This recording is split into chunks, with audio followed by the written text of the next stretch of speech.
자, 그렇다면 이렇게 맛있고 좋은 수박 어떤 점을 조심해야 할까요?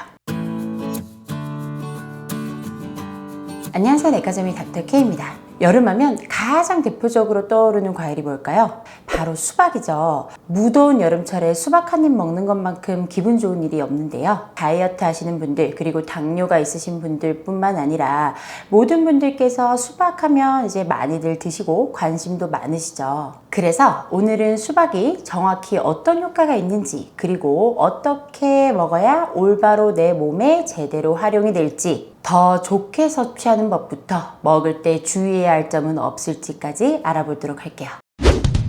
자, 수박에는 일단 수분이 굉장히 많이 함유되어 있습니다. 전체 수박의 90% 이상 성분이 수분으로 구성되어 있는데요. 이러한 수분 외에도 다양한 영양소가 들어있어서 적정량을 섭취할 시에 우리 몸의 건강에 많은 도움을 주는 여름철 채소예요. 들어있는 성분별로 우리 몸에 어떤 도움이 될지 하나씩 살펴보도록 할게요. 자, 먼저 토마토와 같은 빨간 과육을 가진 채소는 라이코펜이라는 성분을 많이 함유하고 있어요.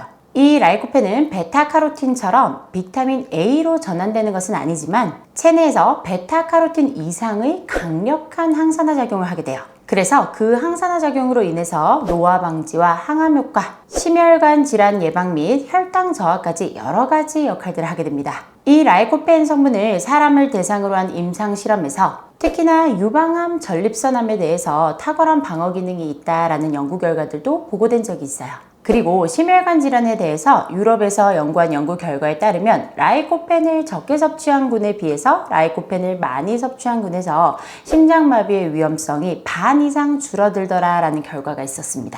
의외로 우리가 먹지 않고 버리는 수박 껍질에도 좋은 성분이 많이 들어있어요. 바로 시트룰린이라는 성분인데요. 예전에 알기닌 영상에서도 한번 다룬 적이 있어요. 오르니틴 회로 기억나시나요? 자, 이 오르니틴 회로에서 시트룰린이라는 성분이 굉장히 중요한 성분으로서 자리 잡고 있습니다. 이 시트룰린은 체내 이뇨작용을 촉진시키면서 체내 암모니아의 배출을 유도하는 매우 중요한 아미노산인데 배설 과정 중에 NO라는 성분을 발생시키게 돼요. 이 NO라는 성분은 혈관을 확장시키고 혈류의 흐름을 원활하게 해서 심혈관계 질환을 예방하는 데 큰 도움을 줍니다. 그래서 이러한 특성들 때문에 남성의 정력에도 좋다고 알려져 있고 혈류 흐름 개선 때문에 운동을 즐겨 하시는 분들에게도 도움이 된다는 보고들이 있어요.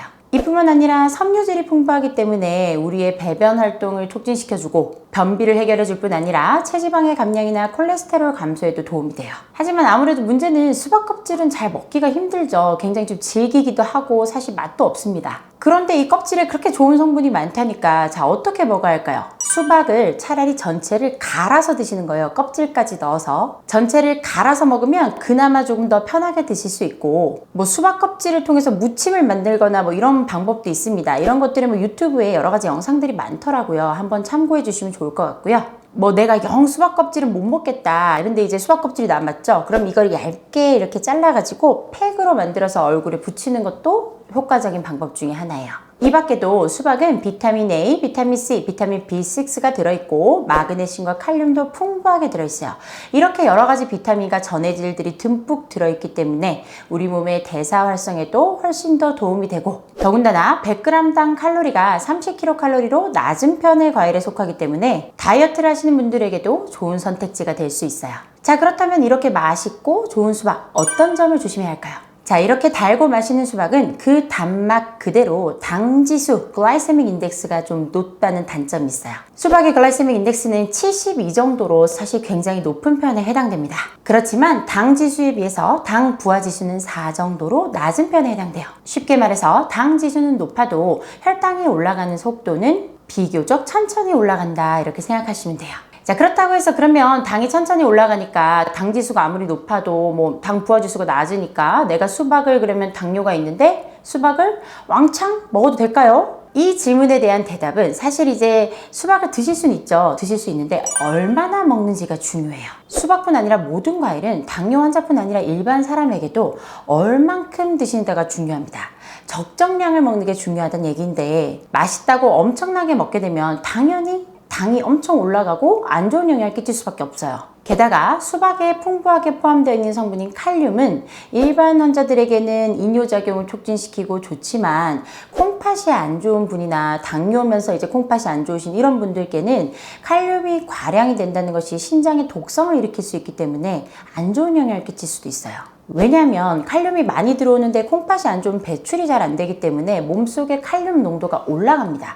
그러면 우리 몸속에 올라간 칼륨 농도 때문에 나의 심장에 부정맥이 생기거나 근육 경련이 일어나는 등 안 좋은 영향이 생기기도 해요. 그렇기 때문에 수박은 하루에 적정량을 섭취하셔야 되는데 적정량은 작은 크기로 3쪽 정도가 됩니다. 그리고 웬만하면 이 양을 넘기지 않는 것이 좋아요. 그리고 수박은 찬 음식이나 너무 기름진 음식이랑 같이 드실 때는 오히려 몸에 부담이 될 수 있어요. 왜냐하면 수박 자체가 찬 음식이기 때문에 차가운 음식이나 맥주 뭐 이런 차가운 음료랑 같이 먹게 되면 위에 심하게 자극을 줄 수 있어요. 그리고 기름진 음식하고 수박을 같이 먹는 경우에도 기름이 들어가는데 수박에 수분이 너무나 다량 들어있죠. 그러다 보니까 이 다량의 수분으로 인해서 위액이 좀 희석이 되게 됩니다. 그러다 보면 기름진 성분들이 제대로 소화가 되지 못하면서 오히려 아래쪽으로 내려가게 되는 그런 현상이 발생하게 돼요. 그러다 보니까 이 기름진 성분에 대한 소화가 방해가 되고 그럼 더부룩하거나 소화가 안 되거나 설사가 일어나거나 이런 여러 가지 경우가 발생할 수 있어요. 그렇기 때문에 항상 적정량 드셔야 됩니다. 자, 오늘 이렇게 여름철 대표 음식인 수박에 대해서 자세히 알아봤어요. 여름철을 맞이해서 수박에 대해서 궁금해하시는 분들이 많이들 댓글로 남겨주셔서 제가 이렇게 수박에 대한 영상을 하나 만들어 봤는데요. 여러분께 도움이 됐으면 좋겠습니다. 수박을 섭취함에 있어서 가장 중요한 점은 음식에 관련된 영상을 다룰 때 제가 항상 드리는 말씀 있죠. 아무리 좋은 음식이라도 항상 적정량을 섭취하는 것이 가장 중요해요. 아시겠죠? 오늘 수박에 대한 영상이 마음에 드셨나요? 마음에 드셨으면 구독과 좋아요, 알림 설정 부탁드릴게요. 감사합니다. 내과전문의 닥터 K였습니다.